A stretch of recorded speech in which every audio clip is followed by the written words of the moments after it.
Hello, friends, and welcome back to Beyond Unknown.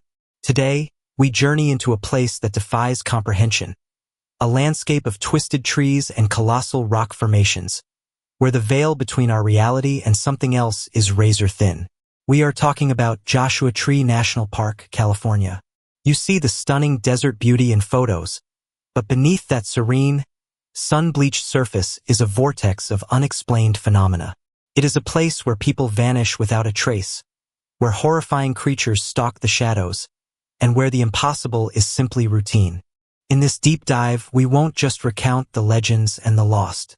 We are going to propose a single, unifying theory for everything that has ever happened in this 790,000-acre expanse of high desert. A theory that suggests Joshua Tree isn't just a park. It's the epicenter of a dimensional rift. Think of it as a permanent, unstable tear in the fabric of space and time. This rift allows things to enter our world, and conversely, it violently takes things out. The land itself has been preserved since it was designated a national monument in 1936, a vast territory that transitioned to a national park in 1994. Over half of its staggering acreage is reserved as untouchable wilderness, but perhaps that wilderness is a form of quarantine. The park is famous, of course, for the bizarre, upreaching Joshua Tree, but its true geographical anomaly lies in a chaotic boundary. This is where the low-lying Sonoran Desert merges abruptly with the higher, more vegetated Mojave Desert. This physical collision creates a unique, volatile landscape, a natural epicenter of conflicting energies. And it is this very natural collision that we believe fuels the supernatural. Where worlds meet, the laws of reality begin to fray. The transition zone between these two deserts is unstable, and here is precisely where the strange occurrences always seem to concentrate. We have reason to believe this boundary emits low-frequency, humming noises only perceptible by animals and sensitive equipment. Let's first examine the local legends, stories whispered around desert campfires that have survived for generations. They speak of ancient evils, of monstrous beings, and of human depravity sealed away in stone structures.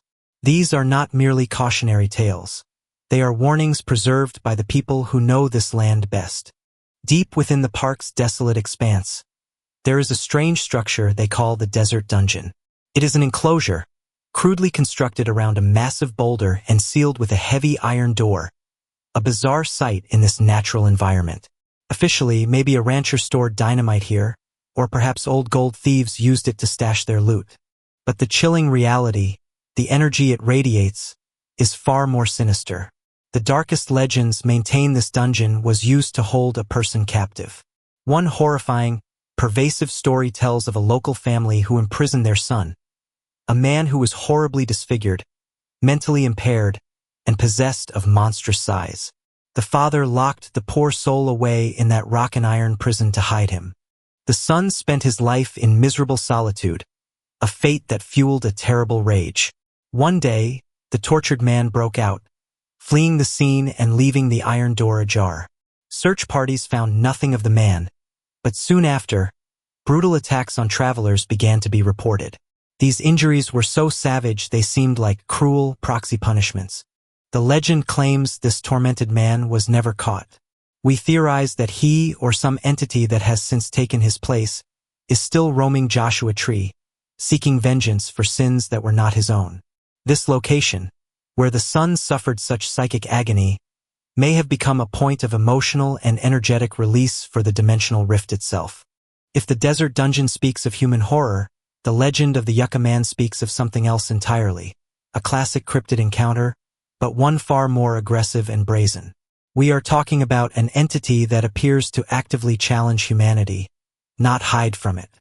This creature is known to deliberately seek out high-traffic areas.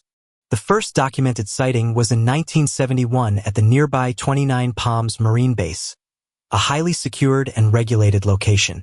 The witness was a U.S. Marine on guard duty, a trained observer not prone to fantasy. Well into his shift, a massive, seemingly human shape emerged from the darkness. The Marine was horrified by its excessive hair, its broad shoulders, and its abnormally long arms, which hung well below its knees. When the Marine ordered it to halt, the creature lunged with impossible speed. It snatched the Marine's service rifle, and with a grunt of raw, unnatural power, bent the metal barrel completely in half with its bare hands. The creature then knocked the soldier unconscious and vanished, leaving behind only the ruined rifle. This incident was so severe and physically impossible that the FBI and CIA were reportedly brought in to investigate. They treated the event as a genuine threat, not just an isolated prank or hallucination.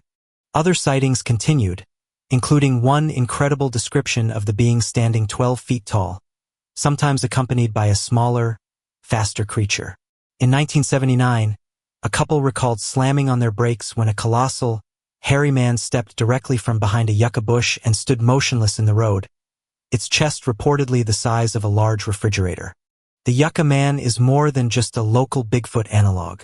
We believe this is a genuinely terrifying, massive cryptid that has crossed over from the other side of the dimensional rift.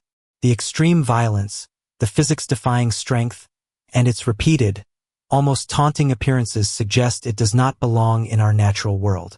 The indigenous people of this land have known about its darkness for centuries. The Navajo tribe first encountered these beings hundreds of years ago, calling them skinwalkers, or Yinagloshii, meaning he who walks on all fours. They are not merely monsters of the woods. They are human shapeshifters. The lore states that these are former shamans who chose to use their spiritual gifts for evil, turning them into creatures that can possess and inhabit the forms of various animals: coyotes, foxes, and birds. The Navajo people tried to keep their existence a strict secret, but terrifying and unexplainable events began happening to outsiders in Joshua Tree. Campers and visitors describe being physically and psychically drawn towards the creature a skinwalker inhabits. Attacks are often lethal, described as sinking teeth into human flesh and tearing victims apart. Those who survive these encounters are never the same, carrying deep psychological scars that suggest an encounter with pure malice. So, what is the common denominator between the monstrous, vengeful entity of the desert dungeon, the hyper-aggressive yucca man, and the evil, shape-shifting skinwalkers? We believe all of them are manifestations of beings that have crossed through the same powerful, unstable dimensional rift. This tear in reality is anchored by the chaotic, colliding energies of the Sonoran and Mojave deserts. This anomaly is responsible not just for the monsters that come out, but for the people who simply vanish in a single, unrecoverable instant. It is a portal that is always open, even if only slightly. The disappearance files of Joshua Tree are heartbreaking and baffling. These are not always inexperienced novices. These are often fit, prepared people who simply disappear into the air. Let's look at the lost and see how our dimensional rift theory connects the seemingly unrelated dots. Take Paul Miller in 2018. He was 51, a seasoned outdoorsman, on vacation with his wife. He was in great shape when he went for a final hike. His rental car was found at the trailhead, but despite a massive, 5-day search involving hundreds of personnel and high-tech gear, there was not a trace of him. His remains were only found over a year later, in a remote, rocky area, discovered by sheer luck thanks to photographs taken during a drone flyover. His wife, Stephanie, revealed the most chilling detail. Search teams had passed close enough to where his remains were found that he absolutely would have heard and responded to their calls. He was found in a shaded area with food and water still on him. Why was an experienced hiker walking the wrong way off the trail? Why didn't he hear his name called out by hundreds of people? The dimensional rift offers a terrifying possibility that explains these contradictions. Paul may have momentarily entered a specific phase, an isolated pocket of altered reality within the rift. He was still physically present in the park, but slightly out of phase with our time stream and acoustic range. He wandered off, didn't hear the rescuers, and the rift's subtle influence disoriented and isolated him, leading to his tragic, unfindable death. Next, consider Lauren L. Cho in 2021. She disappeared from the area outside the park boundaries, but squarely within the rift's sphere of influence. After an argument, she walked away from her friends. Her friends searched for 2 hours and found the most impossible thing. Not a single footprint left on the ground. How does a person walk away across open terrain and leave no physical evidence of their passing? This incident points to a more complete and immediate dimensional shift. The rift didn't just disorient her. It consumed her, leading to an instantaneous slip into a parallel dimension, or perhaps a temporary pocket of space-time. While her remains were found 4 months later, the lack of initial evidence points to an instant, impossible removal. Was she a victim of a short-term time displacement? Or was the rift used by something else entirely, perhaps as a mechanism for alien abduction, a theory often whispered in this area, that manipulates space-time and then simply drops the subject elsewhere? Erica Ashley Lloyd, who vanished in 2020, presents a different kind of mystery. Her car was found abandoned with broken windshields and an airbag deployed, indicating a sudden, violent, yet isolated event. The family concluded that Erica suffered a sudden mental psychotic breakdown, likely due to overwhelming stress amplified by the park's atmosphere. The family noted that the park is located on a powerful energy vortex, and Erica was drawn to it. The high concentration of electromagnetic and dimensional energy at the rift's edge could act as a catalyst, not just for physical abduction, but for psychological breakdown. The rift didn't directly take her body. It assaulted her mind. In this scenario, the rift drove her to wander, confusing her senses until she succumbed to the harsh elements of the desert. It is a terrifying thought, the landscape itself acting as a trigger for a catastrophic mental break, leading an individual to intentionally walk to their death. Not everyone is taken. Some are lucky enough to be spit back out, survivors forever marked by their brush with the unknown. Their tales, though terrifying, offer crucial clues about the true nature and effects of the dimensional rift. These accounts are our field reports from the edge of reality. Claire Nelson, in 2018, an experienced traveler, fell 8 meters and shattered her pelvis after being inexplicably drawn off the designated trail. Stranded for 4 days, her physical injury proved to be the only thing that stopped her from wandering further into the rift's deeper pull. Her testimony about the effects of extreme dehydration and delirium is critical. She spoke of a throbbing pressure inside her skull as if her brain were shriveling.